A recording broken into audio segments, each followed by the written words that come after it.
comme un petit air de revanche pour le maire de Chizé. Dorénavant, la distance minimum entre les zones d'épandage et les habitations va repasser de 3 à 5 mètres. Une bonne nouvelle pour celui dont l'arrêté municipal anti-pesticides a été suspendu il y a 2 mois.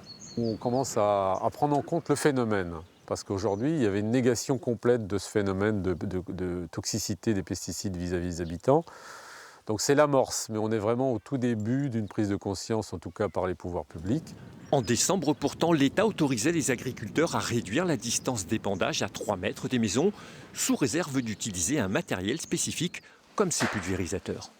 Voici les buses qu'on utilise, les buses anti-dérive, donc qui ont, à la différence des anciennes, font un jet filé avec des gouttelettes beaucoup plus grosses pour éviter la dispersion. Des rejets de produits phytosanitaires maîtrisés.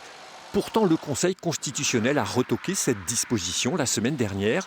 Un coup difficile à encaisser pour les agriculteurs. La conséquence, c'est que cette bande de 3 mètres ou 5 mètres ne subira pas la protection, donc il y aura un rendement moindre et une qualité moindre de la récolte. Moins de production, mais des riverains satisfaits.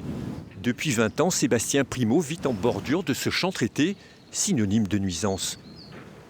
Il s'impatientait d'une telle décision. Mes artichauts, ça fait 1 an qu'ils sont là. Donc tous les ans, ils se prennent un petit coup de désherbant, un petit coup de drogue. Je ne sais pas ce qui passe, l'agriculteur. Mon figuier en a crevé d'ailleurs, il est mort. C'est une bonne nouvelle. En plus, on est à proximité de la forêt de Chizé, qui est quand même un site mythique. Aujourd'hui, les associations environnementales soulignent cette avancée.